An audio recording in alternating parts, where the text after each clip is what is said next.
Welcome to the Gnostic Warrior podcast, where we explore the hidden aspects of human nature, consciousness, and the spiritual and paranormal realms of everyday life. I'm your host, Mo, and I want to thank you for listening to my show. Welcome to the Gnostic Warrior, Jamie. How are you doing today? Great, thanks, Mo. Good. It's great to have you on the show. And before we get into the great work that you're doing now with the Flow Genome project and your most recent book, Stealing Fire, can you please tell us about who you are and a little bit about your background? Yeah, I can take a cut at it. Currently I am the co-founder and executive director of the Flow Genome project, which is an interdisciplinary organization dedicated to the research and training of optimum or peak human performance, and doing that via a blend of neuroscience and peak performance psychology, and using that application for everything from elite organizations across pretty much every vertical you can think of, from the military to tech space to Big Five consulting to action sports and professional athletes, helping the A's go to A++, and then also helping the rest of us. And our goal is to demystify those sort of ineffable moments where everything clicks and life kicks up a couple of layers, and to really just be able to sort of truly open source and share the building blocks, or what we would call the genome of flow, and be able to share that with the world by 2020. So that's our mission, and that's the neck of the woods we like to play in. Great. And can you tell us a little bit more about the Flow Genome project? I'm sure there's people in the audience that have heard of it, and then there's a lot of people that have not. Tell us exactly what the Flow Genome project is and what the purpose is of the organization. Well, pretty much what I just said. That is what we are doing with this organization, and we coordinate with everybody from world-class academics at institutions like Stanford and Columbia and the University of Pennsylvania and Oxford and Harvard and Yale, all the way to basically the folks that are getting it done in the real world. And that's the artists and the athletes, and quite often military folks who are all have a vested interest in harnessing these states for either life and death situations or massively critical situations. And those guys are on the bleeding edge. And then there's also this wonderful kind of long tail of just citizen scientists, people who are interested in this for improving their own life, and people who also, and this is the one that's probably the most gratifying for us. These are coaches, these are doctors, these are trainers, these are therapists, these are people who are sort of doing their work on behalf of populations that might not have access to this so readily. So there's a lot of folks that we interact with that are part of our community that are saying, hey, I'm really trying to help kids learn better in inner city schools, or I'm working with veterans suffering from PTSD, or I'm working with young athletes, trying to sort of, get great at their sport without burning out. So the ability for us to really kind of try and meet a lot of different populations with this content is one of the more gratifying and satisfying things we get to do. Yeah, and when I look at the Flow Genome project and a lot of the people that you work with, of course, a lot of them are high-performance athletes, but we also see warriors. I believe you guys have worked with the SEAL team and even, business people. So I see this common trait that appears to be a connection that these people are making with inherent talents and flows that appear to reside inside themselves. Do you believe that some or all flow comes from within us, or say in our DNA, or is it something we connect to that is outside of our beings? Yeah, that's $1 million question. What I personally believe and experience is sometimes, we keep that distinct from the models that we share publicly. And, what we read about in our book is we just said, hey, because we talk about, hey, any of these non-ordinary states, whether it's flow states, whether it's meditative and mystical states, whether it's psychedelic states, whether it's smart tech-enabled states, whether it's sexually produced states, whether it's risk and athletically induced states or combat-induced states, right? There's 1,001 ways, doors to walk through to a very similar place. And one of the core qualities when we walk through those doors is a state of intense information richness. And so the question in the past, right, through all the sort of tradition, all the traditions would say that's supernatural experience. That's the muses, that's the grace of God, that's a guardian angel, that's, downloads from aliens, whatever. People would always externalize that much information. They say there's just no way in hell, right, that I had that in me all along. And we make a case that it's like, look, waking consciousness is just, is 1% of the bit stream of data all around us. And to use an example, David Eagleman at Stanford talks about the notion of the Umwelt, right? And the Umwelt is the German term for like the world as we can perceive it in regular consciousness, right? So all around us, there are X-rays, there are microwaves, there's infrared information, there's ultraviolet, right? We don't see it because we don't have the apparatus to do so, but dogs can hear whistles, we can't. Sharks can detect electromagnetic pulses, bees see ultraviolet light. Right. So all around us, different organisms, different sentient organisms have different sensing apparatus, and they can pick up stuff we don't. Well, what about the rest? So when we enter a non-ordinary state of consciousness, right, we tend to, several things happen. We tend to shut down our prefrontal cortex, which is our sort of inner narrator and our source of executive function. And that's a huge gatekeeper to what we pay attention to. Right. And in fact, even in this conversation, to give you an example, right, our conscious mind can process about 120 bits a second. You're burning half of it listening to me. Right. So that's it. Right. Everything else is tunnel. We're tuning it out. Right. But even just something like our retinas alone pick up 11 billion bits of information a second. So that's a huge ass delta, 120 bits to 11 billion bits. So it's all flowing past us. We just ignore it to stay sane and to stay focused. So in non-ordinary states, we shut down the main gatekeeper. We get a lot of attention and focusing neurochemicals coming through our body, norepinephrine, dopamine, right? Sit up, pay attention. This is important, right? And we also tend to focus deeply into the deep now because as parts of our brain turn on and off in these non-ordinary states, our ability to calculate time also goes out of whack. So we get pulled into what Phil Zimbardo at Stanford, and which is another different Stanford researcher, calls the deep now. And so with our attention focused immediately in the present, we're not running fantasy or disaster scenarios. We're not sort of in a painful or perfect past. We're not in a fearful or a fantastic future. We're just here now. And so those combinations, right, going from 120 bits to just anywhere bigger than that on the way to billions of bits feels supernatural. But it may just be super-natural. It may just be an innate capacity that we have to tune into the bit stream of real-time, data unfolding on the fly, and just most of the time we're oblivious. And that transition, right? And once we realize, hey, it may be within us all along, we may have access to this stuff. It just gives us more options than simply like cutting the heads off a few chickens and placking. Sure. So what you're getting at in a nutshell, Jamie, is that in the past, what ancient cultures, historians, whoever you want to call them, would describe these supernatural states, it was something outside of us, religious ecstasy, communication from the gods. And then the science that we have today is actually telling us differently, that it is something that is in us, that is all around us at all times. And living in the now is important to get into this flow state. And then you also talk about selflessness and timelessness at the same time. Do you believe this is crucial to everybody in reaching this flow state, that they have to almost get away of that inner critic and go into this consciousness that has no critics and doesn't allow yourself to impede your progress?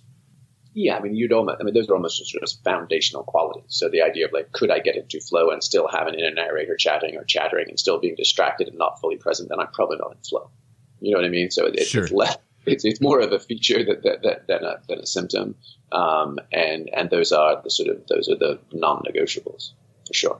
Okay. I mentioned DNA a lot on my website, and I've talked about what I call DNA gnosis. And, science now is proving that our, DNA is much like a computer software program that we could tap, and they're actually making computer programs that are made out of DNA, salmon DNA, et cetera. So when I look, at say Navy SEALs, for example, these guys are the top performing military elite in all over the world. And they seem to have this common trait amongst themselves. Again, there seems to be different races that are SEALs, but I would say the vast majority of them, they look like Spartan warriors, like these guys were part of the Spartans or the Roman gladiators, and they just seem to be carrying that torch in this life, meaning that they're just doing what they do best, and that might be being a warrior. I've interviewed Navy SEALs on this podcast before, a guy named Michael Jaco, and he was a Navy SEAL chief, Navy SEAL Team 6, and he talks about past lives, and he believes in reincarnation, and most of his lives that he has traced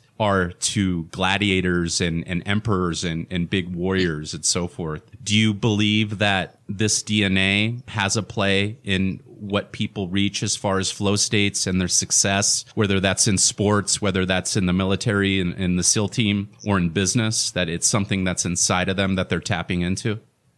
Well, I mean, without going like all the way off the reservation into, past life stories and that kind of stuff. I mean, the one thing that's interesting about past lives, and, obviously, a guy who's been a special operator and performing at that level has the most legit claim to it. But I always think it's a little fascinating that whenever people recover their past lives, they're Napoleon or Cleopatra or Alexander the Great. Sure. They're like, no, I was an anonymous fucking peasant who died an early death again. So let's just, put that in some perspective. But, to your point about DNA, right? I mean, one of the things we already know is that epigenetic expression is influenced at least 3 to 4 generations back. Right. I mean, there was a study in Denmark about this rural village that had outsized health outcomes for, contemporary male adults, 45 to 55. And they traced it back to what the correlation was. And it was all of their grandfathers between the ages of 12 and 14. So basically when their balls were dropping, right, the onset of puberty, their grandfathers had all experienced 6 months or more of nutritional deprivation, basically a lean winter. Or two in their early adolescence, and that suffering from grandpa had translated into massive outsized health, cardiac health, genetic health, all these kinds of things. So literally the same thing with aversion therapy. When they've done studies with mice, you can do sort of negative Pavlovian conditioning, electric shocks associated with a smell. The great grandchild mouse will get the smell and freak. So fear can be passed down, and that's true also for generations of Holocaust survivors. Any population that has had massive and sustained trauma in one generation, that actually carries through, and we're starting to see that now. So you're like, okay, well, if these little tightly focused experiments, literally on people and animals, but within the span of decades, then you think, okay, so what's the accrued evolutionary epigenetic expression that is hard baked into who we are? Why do little baby deer or whatever, why do they freak when they see a snake? I mean, all those kinds of things. So to your point, is there information about our being and the way we make our way through the world that is hard-coded into us, either super hard-coded, like true, just straight-up genes, or epigenetic, they're turned on or off or emphasized or de-emphasized based on the accumulated lived experience of successive generations? You have to think probably. Right. And, right. A lot of physicists these days are basically saying one of the more interesting models that folks are kicking around these days is that the universe may not just be matter, it may not be things, it may just be information. And even, and then to the tiniest levels of subatomic physics, particle, electron spin and all these kind of things, it's still a binary code. It's a positive or a negative spin. It's up or it's down, and there's non-local correlation between them. So you're like, okay, so let's now put that in, we've just talked about epigenetic expression, proven and known, not that fantastical. You're talking about the actual fundamental base structure of the universe as potentially an information-based system, and then zero into the middle of that, and you're looking at DNA in our actual human bodies, or even really just all life. And you're like, that too is a binary code base. And I think you talked about salmon DNA. I think I've also seen when they've been able to store 1,000 movies on one strand of DNA. They're actually starting to encode information that we would recognize, Sure. into DNA strands. You're like, okay, so this is fascinating. So then, in some respects, do any of these non-ordinary states, and this goes back to your original question, which is the information inside us or is it beyond us? Right. And it may be that that's a false premise. It may be that the information inside us comes from beyond us. Sure. It is just fundamentally the building blocks of the universe. Right. I mean, a Princeton physicist said, we are just stardust. So all the minerals, all the biochemistry necessary for metabolic life forms slammed into this little patch of rock, right, from the Big Bang. And it was all from outer space. and DNA, because if we have the ability in non-ordinary states of consciousness to apprehend information that is stored within our self-system, is it not just that we are the body of Christ? Right? Is it not just that fundamentally, if you really take it and you say, okay, now that's the leap, right? Now we're into metaphor and archetype. But is that not the actual experience? That as we gaze inside of ourselves, we see worlds and galaxies, and it would never be any other way. That's interesting. And how do rituals and rites play into, getting into this flow state? For example, if we compare it to, religions and the various secret societies around the world, there's always these various rituals and rites that they perform in initiation ceremonies. And then when I look at the top performing athletes, even business people, even warriors, etc., they seem to have these rituals that they carry out. Some of them are something that they invented themselves or something they picked up from other people, but they always go through these various rites and these rituals. How do these rites and rituals play to getting into the flow state? Yeah, I think 99% of them are full of shit. Most of them are just a placebo effect and a crude Baroque bureaucracy handed down with increasing degrees of superstition and not validation. Now, that said, and here's a good example. We were mountain guiding in Tibet, and we were instructed to walk around these Buddhist stupas, right? And spin the prayer wheels and do that whole kind of thing. And of course, we were trying to be culturally sensitive and do it the right way. And we were told, you need to circumambulate clockwise. But then, one of our Tibetan mountain guide friends, he was like, yeah, but the Bunpa, the Tibetan shamans, the dudes who were there long before Buddhism arrived in Tibet, do it anti-clockwise. So you're like, oh, okay. So it's less the external structure of a ritual, and it's more the intention that you hold towards it that matters. And so that happened to me. That was a while ago. That was in my 20s, and that was pivotal. So ever since, I'm just like, it's not the act; it's the relationship to the act, right? And I think that the real magic, validate your techniques of ecstasy. So anytime you have an accumulated tradition, there's all sorts of there's just desperate need for pruning. They just get more and more cumbersome. They get more and more hollow. They get more and more just take it on faith. This is what my teacher taught me. And if you really strip it out, and there's an entire field of neurotheology these days. Andy Newberg, who started his work at Penn, lots of others are starting. Shahar Azi in Israel, mapping all sorts of states, flow states, mystical states, glossolalia, speaking in tongues, out of body experiences. They're actually mapping and tracking these things. And when you get the answers to these things that used to be secret Kabbalistic injunctions, you're like, 85% of your instructions are total bullshit.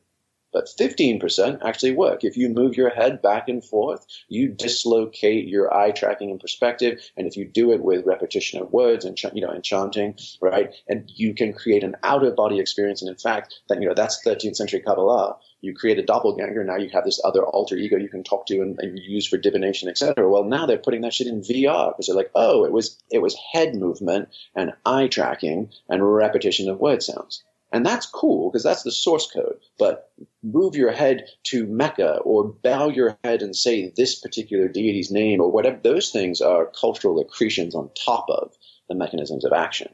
And so I also think of it a little bit more like Harry Potter. Harry Potter doesn't know shit, right? But when he's in the thick of something, the magic comes to him, right? The sword of Gryffindor appears, right? He summons Dumbledore's Phoenix with his intention, with his heart, not because he knows that's what he's doing. And so, to me, my experience is the real magic comes to us when we need it, and it comes to us organically. It doesn't come to us from aping dead traditions that have been passed down to us. Thank you for listening to the Gnostic Warrior podcast. I'm your host, Mo, and I truly appreciate your support. If you're like me, you probably don't like commercials and interruptions, so I have a solution for you. You can become a member and a special supporter of this great Gnostic work. You'll get all these podcasts commercial-free and a special bonus episode along with my own private podcasts for only 17 cents a day or $5 a month. Please go to gnosticwarrior.com/donate or patreon.com/Mo Bedard, MOEBEDARD, and become a member for only $5 a month. If you can't donate, not a problem. if you could at least go to iTunes and give us a 5-star review. Your reviews help expose the Gnostic Warrior podcast to more listeners around the globe. Sure, and this coming of this magic, the rituals, they're not even needed, is what you're saying. And 85%, if you were to examine any religion or whatever, 85% of the rituals they have aren't really needed, but they've been added on. Do you believe that they were added on to confuse and corrupt these rituals, or were they just added on by zealous priests and leaders of this religion as time went on, and then just got compounded on compounded shit on top of shit? I just think it's cult. It's just that I don't think there's any grand conspiracy there. I think at what point does anybody go, oh, you know what? We lost the plot. Actually, sorry, guys. I bet this was like raging 1,000 years ago, but, we're just going through the motions now. Wind the clock back a little. So, no, I mean, I just think, it's just like, look at your mail. Everyone's got some table in the kitchen where the mail comes and the car keys go. And that's like, you don't actively prune that fucker. Look what happens after 3 months. It's a shit show. So, like, that is what happens with cultural artifacts in general. They just pile onto each other. And, and so that I think is the big thing. I mean, to give you an example, I'll give you a really practical contemporary example. So we trained with Kurt Crack, who is the basically world-renowned free diver, and he trains world champions. He trained David Blaine for his 17 minutes underwater. He trained Tom Cruise for Mission Impossible 3. So just, total badass. And he trained the SEALs. So there's a total badass, top of his game. And he was leading us through all of these long, breathing exercises to do before you swim down with no scuba tanks, with no oxygen. How long can you hold your breath and how deep can you go? And we were told, here's the premise. If you exhale really slowly for 10 seconds and then take full breaths and you do that for several minutes, you're going to drop your heart rate. If you hyperventilate after that, you're going to blow off carbon dioxide. You're going to create an alkaline bloodstream, and it represses your desire to breathe so you can have longer without sort of gulping and gasping, and then you're ready to drive. Well, I mean, guys, I was psyched to do that. And I also had some sports oxygen. I got home after training with them, and I was like, okay, I've got a pulse oximeter. Let me put it on my finger. And I've got sports oxygen so I can pre-prime my lungs, because that's what David Blaine had to do. He didn't just do the breathing. He actually gassed himself up, so it super saturated his bloodstream with oxygen and did all the other exercises in priming. And I just had a pulse oximeter on my finger. And I did the slow breathing stuff. And yeah, sure enough, my heart rate dropped a little bit. But then hyperventilating, to do the next step, completely blew my heart rate up. And I was now tacking out higher than I was before. And my pulse oxygen, the saturation of oxygen in my bloodstream was all out of whack. And I'm like, you know what? Actually, I don't think this is doing the things, because we were starting to teach and train, and I'm like, well, let me just check. I just want to make sure this stuff actually works. And right now, I'm thinking none of that shit works. And the best thing you could possibly do is just breathe pure oxygen for a minute or two, saturate your bloodstream, keep your heart rate low, then do your hyperventilation, and then hold your breath for as long as you can. And we're just trying to validate that, because it's like, again, handed down wisdom from a subject matter expert. You take it on faith. And it's not to say that Kirk doesn't absolutely know what he's doing. He does. It's just to say, add one bit of biometric, one bit of empirical evidence, and suddenly you're questioning, the premise that many of us would have just taken on faith. How does the flow state compare to more ancient traditions, such as the Gnostic? This show is called the Gnostic Warrior radio show and podcast, and then also the Hermetic traditions. Is there a flow state, do you believe, in the form of gnosis? Yeah, I mean, I would always say sort of, ecstasis plus catharsis equals gnosis. So the ability to step outside ourselves, right? Those non-ordinary states of consciousness. And that's literally, that's the technical translation of ecstasis, to step outside oneself. Okay. Gotcha. Right. So to step outside yourself and have a non-ordinary perspective, to go beyond your waking state ego, tends to do two things. Right. It's the old Suzuki Roshi quip. You're perfect as you are, and you could use a little work. It tends to show you, right, your fullest expression. Right. And because of I'll give you guys the sort of empirical description, but because of the neurobiology that's going on, our pattern recognition is way up. There's a whole bunch of shit I was pretending not to know that I am now staring in the face. And and I could use a little work, right? And typically, so ecstasis, let's just say if it is a spike in energy through our self system, then it tends to highlight, just like an electrician pulsing through a circuit, it tends to highlight the places where we're broken and impeded. It highlights where I had shoulder surgery. It highlights where I sit too much and I got a compressed lower back. It also highlights where I haven't been kind to my wife or my child. Right. It highlights where I'm being shady with my business partner. It highlights, right, all this stuff. It's just a laser of clarity. And so that's the catharsis part, which is can I break down to break through? Can I actually go back and do the ditch digging hard work of becoming a better person? And if we combine those two things, ecstasis and catharsis, right, then we get gnosis. Then we get that abiding knowledge of that which is. I love that explanation. So the ecstasis is essentially stepping outside of ourselves and observing ourselves in our actions, whether that be our past history or our current lives, our day-to-day activities. And do you believe that it's crucial that we do that every single day? Well, when you say do that, do which bit?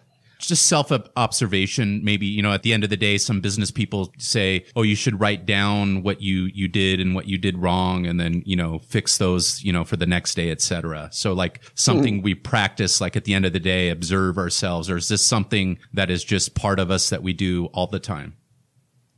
Yeah, I mean, I'm shitty at those kind of like Tony Robbins, Napoleon Hill, believe you can achieve relentless self-improvement, sticky notes on your bathroom mirror, stuff like that. It's just never been my jam. I've always just preferred to go out, big mountains, big oceans, great music, good friends, go live life. And nor have I, by the way, been any good at sitting my ass on a cushion to meditate. I've been mildly interested in and connected with, respiration training and heart rate variability and just getting into those spots. To me, Terence McKenna, I think, once said, he said, the real weirdness, and you could sort of substitute the real magic, the real mystery, the real weirdness doesn't care whether you believe in it or not. It's going to kick down your door and grab you by the fucking throat. So for me, right, I've always been going, maybe I'm like dopamine insensitive and I have like I'm a sensation seeker or whatever, but I'm like, if it's not going to be overwhelmingly in my face, larger than life, I'm not interested. And that goes for the incremental. And this is not to slam meditation or any of those kind of things, but it is to say that starting there and just hopefully seeking in increments, the thing that you're actually fighting, like your white whale, you're not going to get there. You're not going to get there. So go and do the bigger things. And for me, I think what's been happening, with lots of blood, sweat, and tears and many desire to not be on this road at all, is just kind of, basically you go from a flow state, like here's my normal waking self, and I spend a few seconds here, a minute here, 15 minutes or an hour there, which is just like me bungee jumping out of my waking reality. At some point, there's this subtle inflection. And then you're like, well, that's my new norm. And the state is actually just those states where I occasionally get kicked in the balls or punched in the kidneys and I get knocked out of it. That's what I now notice, not the other way around. And so, full on situational awareness at all times, like the Japanese Budo tradition, Zanshin, right? It's the Mr. Miyagi with the chopsticks, right? I'm having a conversation, but I'm aware of, snap, got that little guy, right? Sure. And so to me, that's what I would prefer to cultivate, which is real time, extreme situational awareness and hyperergonomics. And hyperergonomics just means absolute efficiency between thought and action. So it's just a way of life, not just, meditating for 15 minutes or 30 minutes on a cushion, et cetera. So the intent and the belief, you feel it has to be there, but it doesn't have to involve sitting and meditating on a subject or meditating every day to get to the state. You're just saying it's where you are and want to be all the time, and you can be there without the meditation. Well, look, meditation is a great thing. And if it's your jam, go for it, right? There's ridiculous amounts of studies saying it's super helpful and it helps, rewire neural networks, reduce anxiety, reduce excess rumination, blah, blah, blah, blah, blah. So if personally and culturally you're drawn to it, go for it. But it's a necessary but not sufficient. And the other thing is, the good old Mike Tyson, everybody's got a plan until they get hit. So right. So in some respects, it doesn't matter if you can get to your fucking happy place listening to Enya and sitting in your bedroom with the doors closed and some incense candles burning. Like, okay, cool. It's a pretty happy place in the first place. Can you stay in your happy place in traffic? Can you stay in your happy place trying to navigate an impossible adolescent child? Can you stay in your happy place? The good old Rudyard Kipling, if you can keep your head when those around you are losing theirs, right? That's the test. And anything shy of that test, and more to the point, anything that leaves me postponing or delaying that test, right, is, I think, a form of spiritual bypassing, which is just at some point, are we good enough to go fight the good fight? Do I know enough to do that which I know needs to be done? Because, you take a look at Esalen, you take a look at the baby boomer generation, they crawled so far up their own self-righteous assholes with the whole Western Zen and everything else. I mean, we teach at Esalen. We've been teaching there for 10 years. And I remember and they have these beautiful oceanfront hot tubs. And there's these gorgeous showers that are literally overlooking the cliff with these open glass windows. But next door is the silent meditation space with massages. And our little 6-year-old daughter was in the shower, butt naked, hanging out, in this gorgeous communal bathing space. And she's getting ready to go in the hot, and she's singing. She's singing in the shower, overlooking the whales in the Pacific Ocean. And this woman comes out with eyes narrowed to slits and hisses at her that she needs to be quiet because she is ruining her massage. And you're just like, okay. At that point, you're like, boomers, you've lost all credibility in your self-indulgent, right, spiritual seeking. You missed the plot. Like, if it's not in the here and now, if it's not among friends and families and our gardens and our work, right? It's not, period. And everything else is just putting wrapping paper on our desire to avoid this life rather than engage it fully. That was a great, great story that you shared with us with your daughter singing in the shower. I mean, I'll never forget it. It was like such a fucking test case. You're like, are you kidding me? You've trained and worked with a lot of high performance people around the world. What would you say or guesstimate how many of them actually meditated? Well, some form of mindfulness. Okay. My guess is that way the hell more people say they meditate than actually regularly do.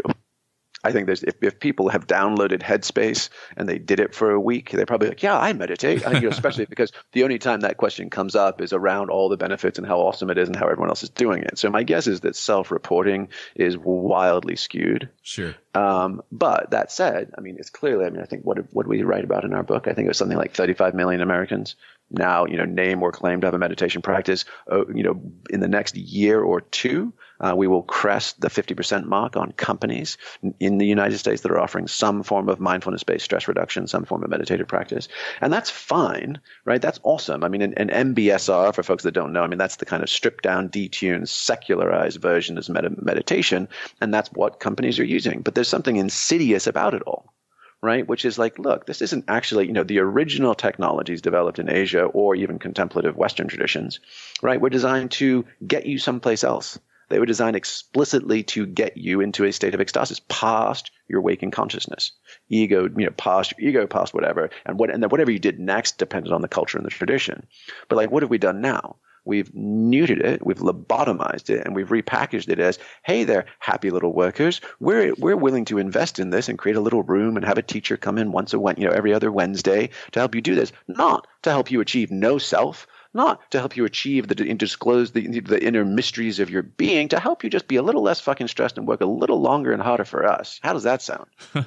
Right. So there's a total bait and switch that's gone on. And in the neutering of the true power of most of these contemplative traditions and the sort of repackaging it as simply helping, not changing you, just helping the stressed out you be a little less stressed out, take a few fewer sick days and work here for 36 months instead of 24 months before having a meltdown. That's why we pay for it. And so we're not interested in the 10% happier stuff. And in fact, our book editor was constantly pushing us towards that. And we were like, look, we're not talking about 10% happier. That is pocket change. We're literally talking about 200 to 500% happier. We're talking about becoming a different person. We're talking about completely reconfiguring the operating system for the human biocomputer that used to be known as you. And that, to me, is a much more interesting conversation. It is.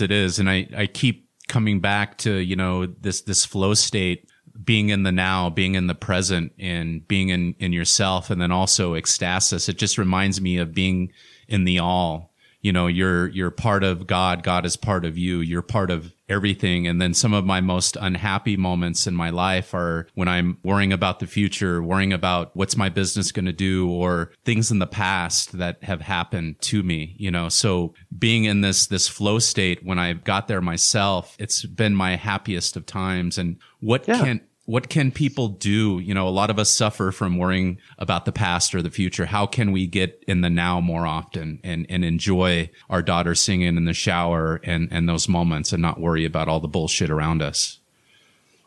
Yeah, well, I mean, I think, there's a bunch of different steps, and I can actually we actually do a full training on this. So I'll unpack that in a second. But I mean, the first is also, I would recommend read some Pema Chodron, the Tibetan teacher. She's got a beautiful book called When Things Fall Apart. And the first thing is just stop struggling so hard to change what is. This notion of seeking a happy place, it does not, none of this stuff. I mean, you can learn to sling lightning bolts and bum rush Olympus, right? You can book a flight tomorrow down to Peru, go hook yourself up with a shaman, take a heroic dose of ayahuasca, and you will see more far out shit than you've ever conceived of in your philosophies, Horatio. Done. Right? So that's not the issue. The issue is to say, can I actually just accept, and nor does it absolve me of paying rent, choosing a career and a profession, maintaining stable relationships, being an active citizen, a participant democracy, the real stuff that's right in front of us. So first things first is can we actually just make peace with our lives as they are? They are broke open, they are messy, they are imperfect, and it hurts to be simultaneously alive and aware. And there is no fudging that fact, right? Hemingway said it. He said the world breaks everyone, and only some of us are stronger in the broken places. So seeking these states is not, and there's so much info marketing bullshit of the promise, right, of infinite wealth, infinite abundance. If you just go cross-eyed and imagine the secret in your rockets of desire. Just absolute superstitious crap. And oh, by the way, the people peddling that stuff are always upselling you through the next golden gate. It's just Scientology with a new age veneer and without the funny little e-reader, and I think that's criminal, because it's selling people a false bill of goods. And that's definitely why, and if you think about it, the traditions that, for me at least, I feel comfortable with are always the ones that are hey, man, the here and now is the here and now. It's unavoidable. Let's wrap our heads around embracing it, not trying to escape it. Now, all that said, when we do have those moments in the deep now, when we do have those moments outside of ourselves, right, they give us basically a moment with our head above the clouds. And that lets us survey our surroundings, and that lets us see, that's where I am on the path. Or, looks like I actually wandered off the path, 6 months ago or 6 years ago. And this is my destination. I see it's not as far as I thought, or it's twice as far as I thought. But then I come back to my body on the trail in the forest without those same lines of sight, but I have extra information. And I now move towards my destination with greater clarity and conviction. So the simplest way to spend more time in the now, right? So if you think of it as a map, and you've got the past behind us and the future ahead of us. And you can, when we're not in the now, we're only in those two places. We're either in the past or with the future. And we're in one of two sort of interpretations of those places too, which is either a painful past or a perfect past. Right. So there's either a trauma in my past that I'm constantly sort of hyper-vigilant to avoid, next, or there's a perfect past, right? Some, unicorns and rainbows time, like that old Bruce Springsteen tune, Glory Days, singing about high school and footballs and homecoming, right? Or there's a future, and it's either a fearful future, bad shit's going to happen right around the bend, or it's a fantastic future, right? Glory days will come. And if you take a look at our, political climate, conservatives, by literal definition, they conserve. They are backwards looking. They say there's a perfect past, whether it's the Reagan years, whether it's 1950s white picket fence America, you name it. There's a perfect past, and instead, to contrast it, there's a fearful future where brown people overrun this country and we're all fucked. And progressives do the exact opposite. Right? They say there's a painful past, downtrodden, oppression, lack of minority rights, et cetera, and there's a perfect, and there's a fantastic future where we, Martin Luther King, brothers and sisters walk arm in arm. probably with some federal regulation to help it happen, right? And so you see those two dichotomies. So we literally, like, this is steeped in our culture, and it's steeped in our own psychology. So if we find ourselves in that excess rumination, right, our default mode network, our vigilance centers kicking over, scanning for any of those, daydreaming or fear, or fear mongering, you just check. You're like, okay, so on a physiological level, the simplest thing is return to breath. Because if I am not in the present moment, I'm almost guaranteed not to be aware of my breathing. And as a result of that, and particularly if I'm having any kind of stress response in my nervous system, my breathing is probably gone from full relaxed belly breathing, diaphragmatic natural breathing, to parasympathetic diaphragmatic breathing, to constricted shallow chest or thoracic breathing. And oh, by the way, typically I've got crappy air exchange. The bottom 30% of my lungs is pooling with carbon dioxide. My brain is getting lightly signaled that it's not getting enough oxygen to feed that massive energy hog that it is, and my stress levels are going up, right? So step one, in fact, Patanjali, the founder of modern, contemporary yoga in the last couple of centuries, he said breath is the umbilical cord to the universe. And of course, just take track sprinters, take power lifters, take anybody you want, right? Control and regulation of respiration is the key to performance, fill in the blank of your application. So the first step is just return to breath, right? Downregulate your nervous system, right? And pay attention to your basic physiological functioning. That's super helpful to bring you into the present moment. And then the other is just pattern interrupt. If you're scanning the past or the future, just notice it. Notice it and be like, okay, the past isn't really the past. Like, we're always overwriting our memories. Picture there's a beautiful honeymoon, the perfect honeymoon picture or the perfect wedding shot that's up on the mantle, and then there's a messy divorce and an affair. And you're like, oh, I look at his beady little eyes and I knew all along. I knew that day when he was feeling up my bridesmaid. I could tell, right? I mean, so the past is not the past. And there's thousands of studies to show that even flashbulb moments like JFK's assassination or when the Twin Towers come down and you interview people the day of it, you interview them a month later, a year later, and a decade later, they completely change what they swear they saw and experienced. And the future isn't any better, right? We're constantly running scenarios based on recent past memories. That's why the collapse of the Berlin Wall left all the intelligence agencies flat-footed. It's why the 2008 financial crash, everyone's like, whoa, didn't see that coming, because we are just shitty at actually projecting novelty in the future. Mark Twain, I think, famously said, he said, I'm an old man and I've endured a great many horrendous things, only some of which ever actually happened. Right? So we could just save ourselves that hassle. Notice we're surfing into the timescape in places other than the present moment. Return to breath, downregulate our nervous system, and come back to paying attention and back to Pamashodran, right? As it actually is. So expression of gratitude. And not gratitude like, oh, gee, honey, I'm so glad you made me dinner. Like gratitude for this messy, imperfect moment precisely as it is without my need to exert change upon it. And Brother David Steindl-Rast is a living saint of a man. He gave a great global TED Talk. I think Today's a Beautiful Day might be his YouTube video. It's got gajillions of views. And he he says a beautiful thing. He's like, how do you, it's one thing to be grateful for the flowers and grateful for a rainbow and grateful for the person that just said they love you. That's easy. But how can you be grateful for turning on the news and seeing the Syrian refugees? How can you be grateful for putting up your Facebook feed and seeing the political crisis that this country and most of the world is in right now? I mean, what was it? Washington Post just published something that was saying that there's been a psychological survey that anxiety around the future and around the political state of this country has spiked to highs it hasn't seen in a decade, basically since 9/11. We're in that degree of peak arousal and fear, right? And stress and fractions and families are pulled apart and neighbors are pulled apart. It's gnarly, right? Gnarly, whichever side of the fence you're on.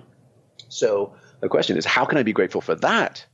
Right? That's the money shot. Back to everyone's got a plan until you get hit. Like none of this shit matters if it's only just optimal best case scenarios. It only really matters, right, in the thick of it. And so the question is like, how can I express authentically gratitude for this moment as it is unmodified? And that could be, wow, this is really intense, but my God, the notion that we have a globally connected communications network where we can actually experience the suffering of others around the world and therefore have a choice about our response to it, I can be grateful for that.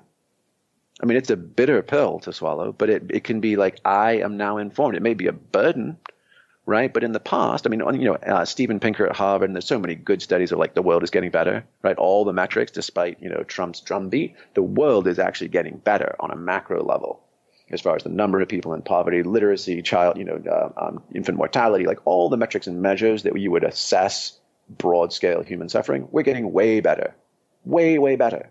And yet, right, there's all these micro blips and there's all these pockets of suffering we experience. So the question is like, can we be grateful, right, for our informed agency, our ability to be empowered and choose, if for nothing else?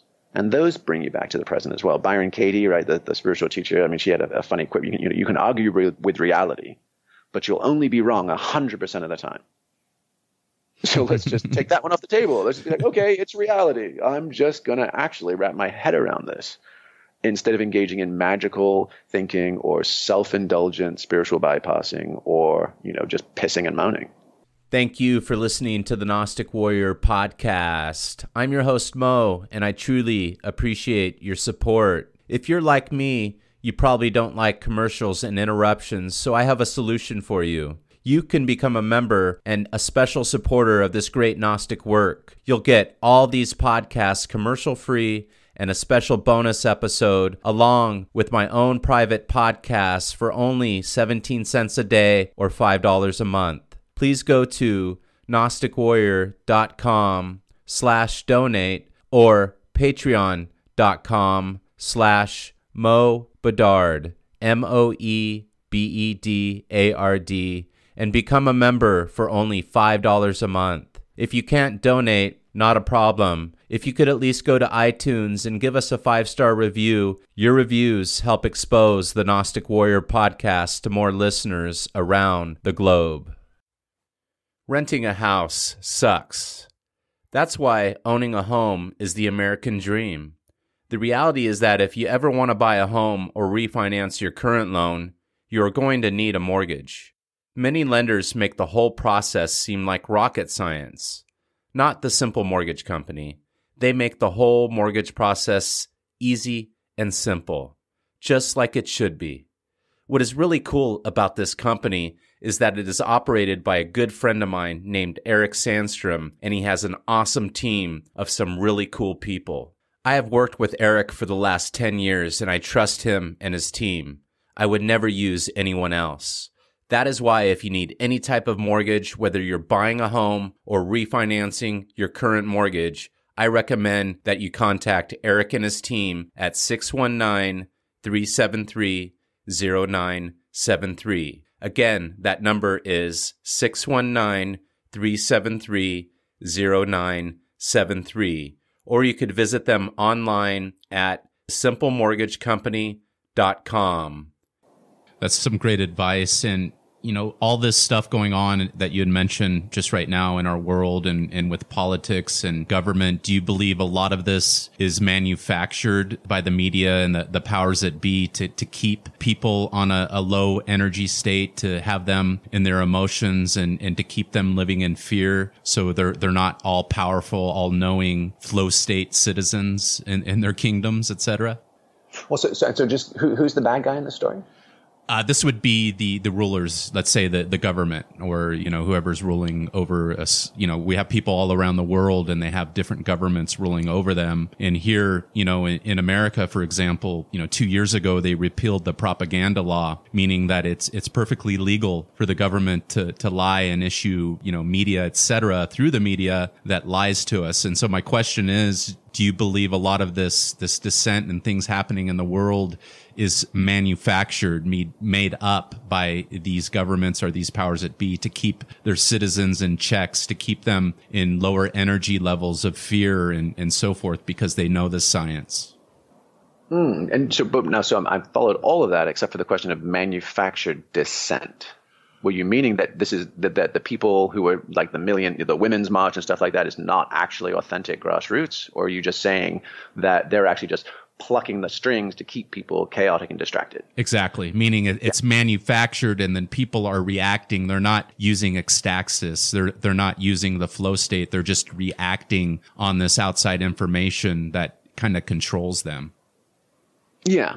Well, I mean, and so you sort of, I think my guess is knowing your particular preferences, you're sort of hinting at the archons, right? I mean, are there forces of dark keeping the light, keeping the light down, right? Sure. And preventing it. So my best sense on it, there's short answers and long answers to that one, but my favorite description of like the yin and yang, the balance of feminine, masculine, light, dark, whatever you want to call it, was from Philip K. Dick, and he wrote something that I thought was just beautiful. He said, "We are all pluriforms of God," like literally just plural forms. We're all just little droplets of the big ocean, and that the masculine is the ascendant light-based quality, and that the feminine. This is not men and women, so any no gender politics apply to this Sure. metaphor, but. The idea is that the earth and our 3D physical reality is the feminine, and it loses itself. It loses itself in its immanence, right? And that the masculine, the light, comes down willingly to remind and remember the feminine, but in so doing forgets itself. And it's only in the dance and the reunion and the communion of those two competing, conflicting, and ultimately uniting energies or elements that we all wake up and we all experience anamnesis, that Greek term for the forgetting of the forgetting. We remember who we are. And then we all get to go home, he says, together for eternity.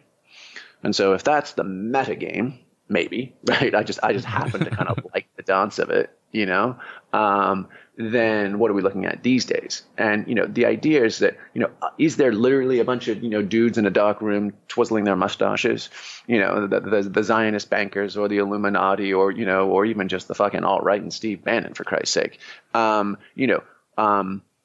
It's interesting. It's an interesting question. I mean, I tend to, and my training in grad school and everything else was in sort of history and anthropology. So I'm generally not prone to large, broad-scale conspiracy theories. And yet there is definitely still some, documented far-out shit that's gone on repeatedly over the years. And, we talk about in the book, we talk about COINTELPRO, the, counterintelligence programs from the FBI and CIA. We talk about MKUltra and the efforts for mind control and, those kind of puns. Those things haven't gone away. They've been continued through the decades from the 50s onwards. And actually the drive to control ecstasis started way back in 1953 when there was a Marine pilot shot down over North Korea, picked up by the Chinese, interrogated, and he actually confessed to to being ordered to drop biological weapons. And he went on Chinese radio and was like, okay, this is the deal. I had orders to drop biological weapons over North Korea, civilian populations. And the Pentagon freaked the fuck out because they're like, oh my God, we're going to, this is horrible PR. We're in violation of the Geneva Conventions. And what do? We either sell one of our decorated own commanding, officers down the river, or we confess that we were completely out of line in what we just did. And so they're like, we have to smear the Koreans. How do we do this? And they said, we need to sell the story of menticide, the idea that they had mind murdered the pilot and that what he was saying wasn't actually true. And obviously menticide was a ridiculously clumsy word, but they'd been sneaking it into op-eds in the New York Times and I think the Miami Herald. They were sort of CIA operatives who were showing up as writers and sort of undercover and pushing this stuff out. And brainwashing was the other stickier term.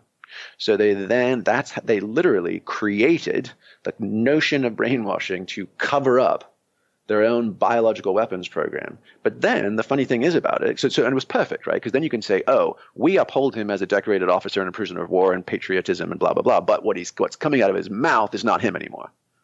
So we can smear our enemies, the commies, with brainwashing, totalitarian state, Manchurian candidate kind of stuff. And that became such an embedded fear in America in the Cold War that the spooks community, right, actually became afraid of the very bogeyman they'd made up in the first place. and truly, it's the craziest story ever. And so then they found Dr. John Lilly, who was this young hotshit at University of Pennsylvania and worked for NIH.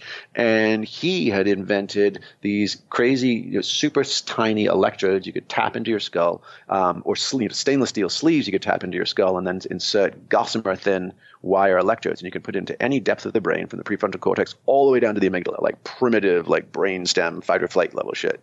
And he started mapping the pleasure centers in primates. And he realized that the pleasure centers, not surprisingly, are directly connected to the sexual network. He then learned that, actually, this is interesting information that people don't know, but that orgasm, erection, and ejaculation are all completely separate and distinct. So, and that's also why paraplegics and things like that can have different access to experiences and orgasms and various other stuff, but they're different neural networks. But he's like, okay, left to their own devices, you hook a rhesus monkey up to this thing and you just stimulate. He will basically press the orgasm button for 16 hours a day. He will sleep for 8 hours a day. He will wake back up and go straight to it again. Like that is the unmitigated primate response, at least in males. And so sure enough, man, there were like 17 government agencies that came knocking on his door and were like, show us your shit. And he took one of the first stands for open sourcing the information. And he was like, look, I'll do this, but this can hijack human free will in a heartbeat. And I will only share it with you if we peer review the results, and everything we discuss can be published again. So he took a stand for open sourcing before Linus Torvalds did with Linux, before Elon Musk shared his battery patents, before open source was even a concept. John Lilly took a stand for it early because he realized the potential power of this. And then these guys from Sandia Labs, right, that are subsidiary of Lockheed Martin and major defense contractor and big into the nuclear space. They came knocking on his door and they're like, we want information on how to insert these sleeve guides into the heads of large animals. And like, that's kind of weird, but okay, but you can come and film what I'm doing. But again, open source requirements. 3 years later, Harper's Magazine, right? John Lilly is just flipping through the pages and he sees a photo of the dude who had come. Of course, he never shared his name, never did any of this. And he's like, that guy, I know that guy. And it was detailing Sandia Labs' Super Mule project. And they had basically put the sleeve guides into the head of a mule, and they had and connected it to a compass. And if he veered off course, he would be punished with pain. And if he stayed on course, he was rewarded with pleasure. And on his back, saddlebags containing suitcase nukes they could carry over mountains and just detonate in enemy territory. So at that point, Lilly was like, well, fuck me, man. I'm done. I am not going to go any further down this road because it is going to get co-opted by covert agencies. And that is when he cashed his chips. He basically, put his entire career at risk and started engaging in the development of float tanks, LSD, and ketamine research on his own subject. Because he's like, the only ethical way to explore these boundaries of the mind is within yourself. You cannot put it on animals. You cannot put it on, unwilling or unknowing test subjects. And that was just the beginning. And so you got 50 years of this back and forth battle between the spooks of the intelligence community and the kooks of the counterculture. And sometimes the kooks would steal what the spooks were doing. So like when Ken Kesey was at Stanford and he smuggled out the LSD, Tom Wolfe famously wrote about an electric Kool-Aid acid test, right? And he turns on the entire West Coast hippie culture, the Grateful Dead scene. All of that came from CIA, Sandoz, chemical LSD at Stanford that was a part of MK Ultra. That just sneaked out. Right. And there's some people that would suggest that was actually not totally accidental, there were government efforts to kind of distribute it and disseminate it with plausible deniability and let's see what happens kind of thing. Who knows? That's a harder one to pin down. Even Tim Leary coming out of Harvard had lots of Harvard club buddies who were all CIA guys, and and Leary eventually, like in the late 60s or early 70s, actually ended up supposedly like calling out or fingering some of his other, countercultural colleagues. So there's all sorts of muddiness in that neck of the woods of what really went on there. But, then you've got Men Who Stare at Goats in the 70s, and you've got Lieutenant Colonel Jim Channon going to Esalen and going into the hot tubs and trying to figure out what the human potential movement's doing. Can we bring any of that back into the military? And so now you've got the Earth First Battalion in the military, and their handbook was like, can we encounter the enemy with sparkly eyes, like far out funny ass 70s shit. And then that shows up in Abu Ghraib, right, straight from the Earth First Battalion. They're like, we can use music to create community and just fuse tensions. And then there was like one line in Shannon's Earth First Battalion manual that said, and if all else fails, you can use discordant sonic sounds to disorient or confuse enemy combatants. And of course, the CIA in Iraq, with the Abu Ghraib prisons, they're like, oh, let's try that shit. And they got the psychiatrist on their payroll. And that's when, if you guys remember, there was this, funny little thing in Newsweek, and it made the rounds of the morning talk shows, which is like, oh, get this, they are quote unquote torturing Iraqi prisoners by playing Barney's I Love You song, at high volume, for 48 hours straight. Ha ha ha, if I heard that, Barney would be torture for me too. On to you, Bob, with the weather. And it just kind of got smuggled under the rug as like, oh, isn't this a gag?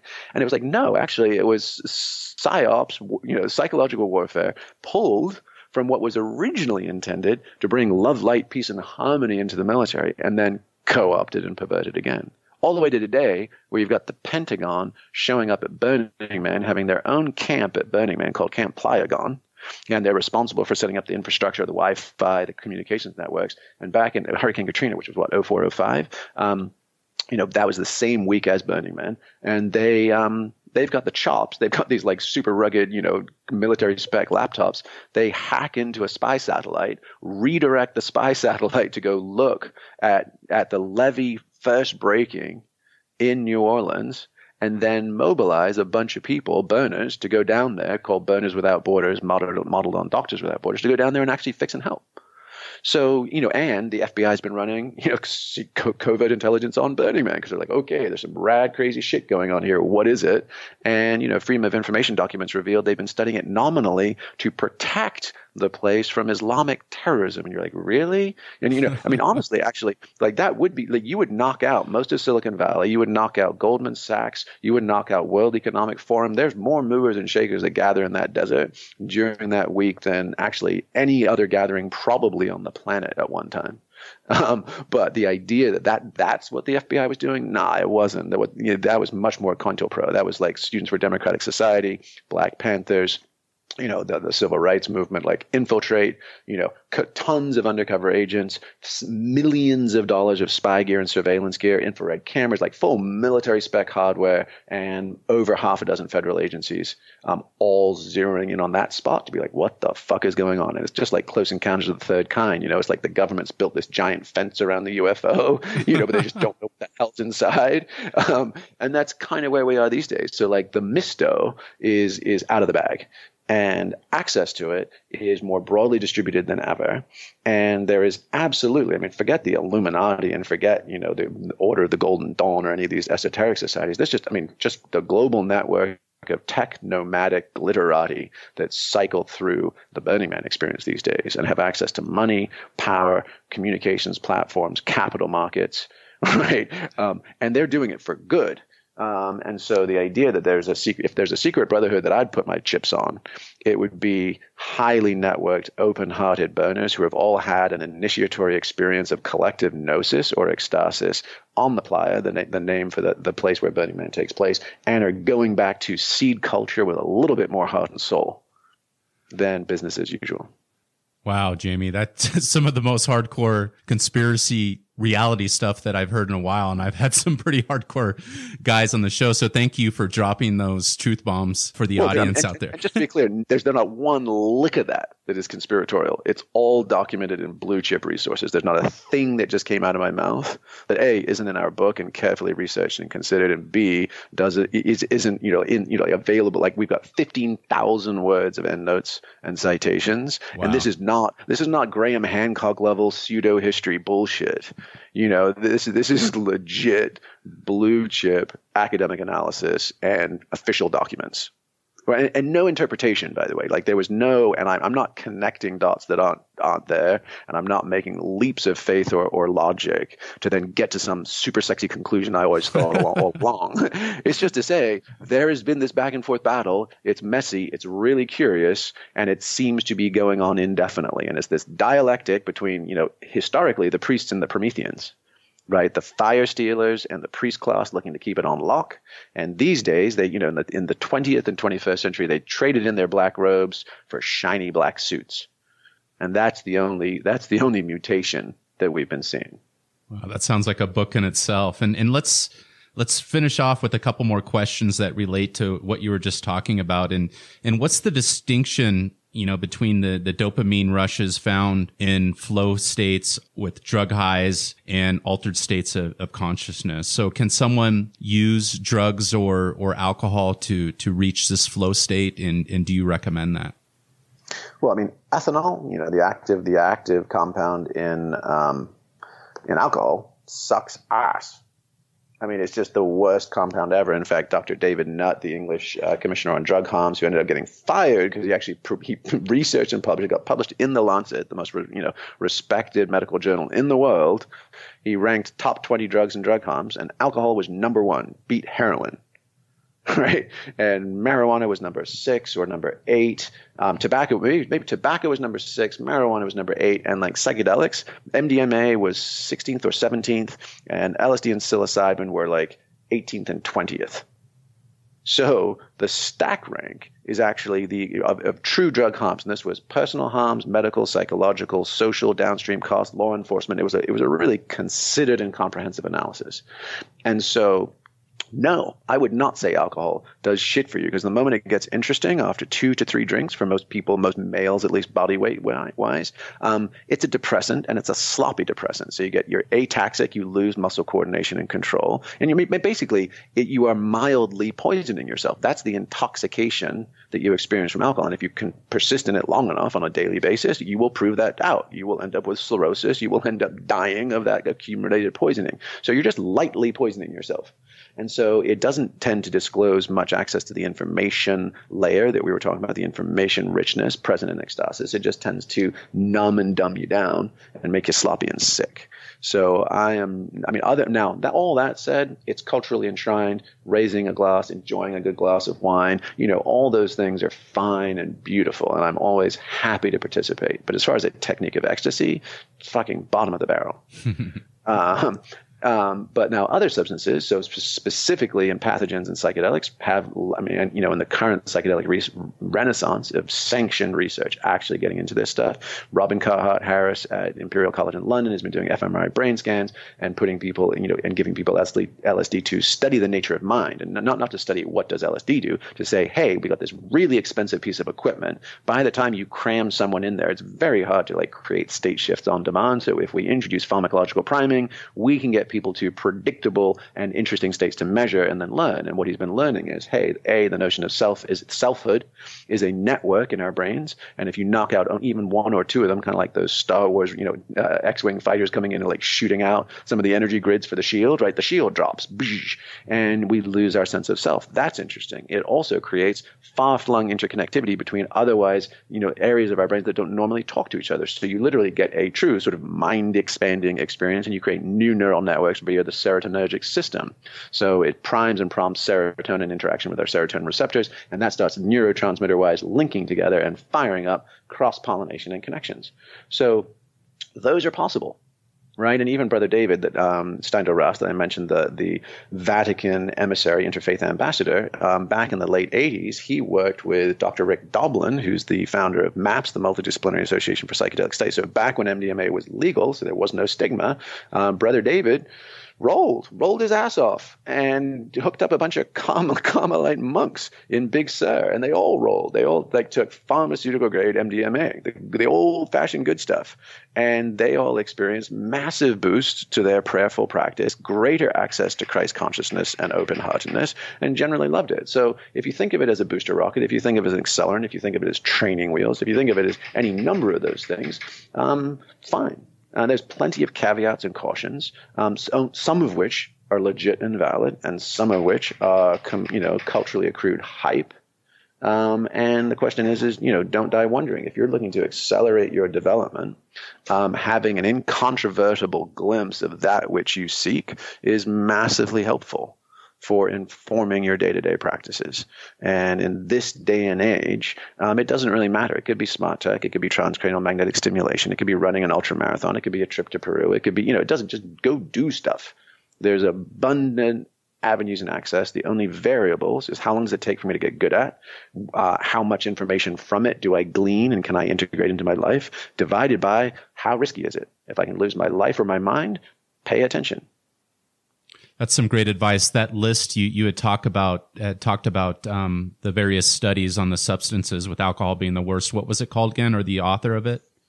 David Nutt, N-U-T-T. He wrote a book after he got sacked, okay. called Drugs Without the Hot Hair. We also have a whole section on him in our book, Stealing Fire. Because the point was, to your question, like, if the keys to the kingdom are available and abundant, this whole revolution is open source right now. Why is there still so much resistance? Why isn't this on the front page of Time? Like, there's literally, we did the research, there's a $4 trillion underground economy in shifting our states of consciousness. $4 trillion bucks, right, is more than the GDP of the United Kingdom. It's more than the GDP of Russia or Germany. It's twice as many dollars as there are galaxies in the known universe. That's how much we spend every year trying to get out of our heads. So the question is why the hell isn't it front page news, right? Right. And one of our answers is because it happens beyond the pale. It happens beyond the pale of mainstream society. It's on the outside of the fence, and that's a spooky, scary place. Don't go there. And one of those pales, there's the pale of the church, right? If the idea that if you go seeking these states, it's immoral or it's heretical.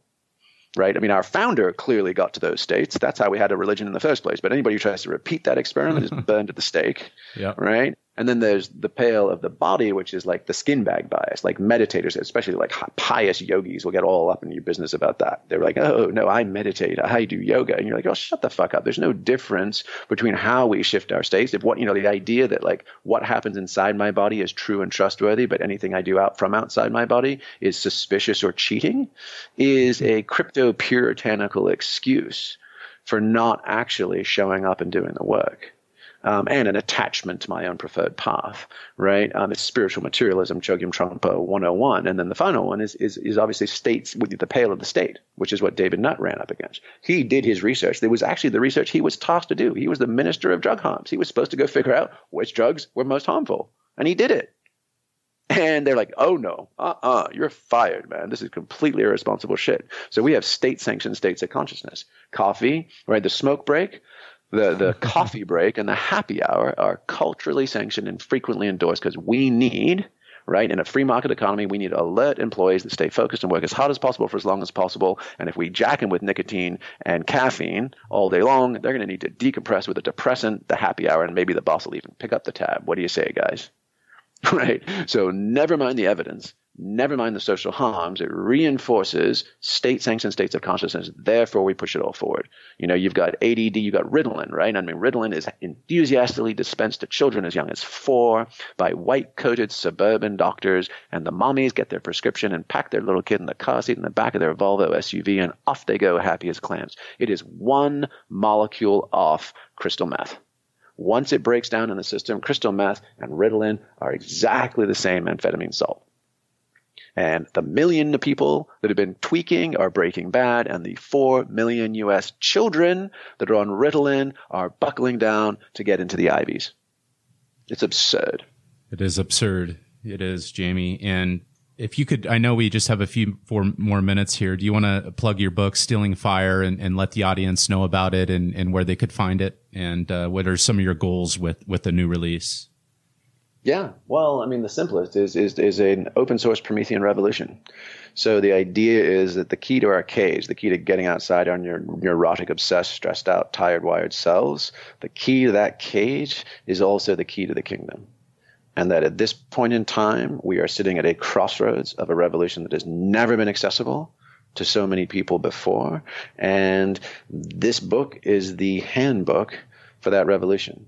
And if you're fired up to join it, like to basically cut out the middlemen, right, and get direct access to Gnosis, then join us, because our goal is to get this wide and loud and actually kickstart this conversation just in time for us all to wake up and grow up and show up. And it's at stealingfirebook.com. And we will be everywhere: Facebook, mainstream press, social media, lots of podcasts. So keep an eye out. Join us if you feel so called. And thanks very much for your time, guys. Yeah, thank you. And what's next for Jamie Wheal and the Flow Genome Project? Well, I mean, I think we're going to ride this tiger by the tail for a while yet. We launch on Tuesday, and we will see where it takes us. So the next 6 months is pretty much going to be heads down on this. And then my next book is likely going to, the final chapter in this book, in Stealing Fire, is pretty much a how-to. Here's the known issues, how not to screw it up, right? And my next book is going to be unpacking that in much more detail, which will be called Recapture the Rapture, End of Times for Stellar Minds.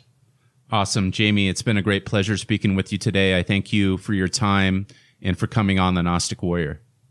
Absolutely, buddy. Thanks for having me. You're welcome. Take care. Thank you for listening to the Gnostic Warrior podcast. I'm your host, Mo, and I truly appreciate your support. If you're like me, you probably don't like commercials and interruptions, so I have a solution for you. You can become a member and a special supporter of this great Gnostic work. You'll get all these podcasts commercial-free and a special bonus episode along with my own private podcasts for only 17 cents a day or $5 a month. Please go to gnosticwarrior.com/donate or patreon.com/MoBedard, MoEBEDARD, and become a member for only $5 a month. If you can't donate, not a problem. If you could at least go to iTunes and give us a 5-star review, your reviews help expose the Gnostic Warrior podcast to more listeners around the globe. Renting a house sucks. That's why owning a home is the American dream. The reality is that if you ever want to buy a home or refinance your current loan, you are going to need a mortgage. Many lenders make the whole process seem like rocket science. Not the Simple Mortgage Company. They make the whole mortgage process easy and simple, just like it should be. What is really cool about this company is that it is operated by a good friend of mine named Eric Sandstrom, and he has an awesome team of some really cool people. I have worked with Eric for the last 10 years, and I trust him and his team. I would never use anyone else. That is why if you need any type of mortgage, whether you're buying a home or refinancing your current mortgage, I recommend that you contact Eric and his team at 619-373-0973. Again, that number is 619-373-0973. Or you could visit them online at simplemortgagecompany.com.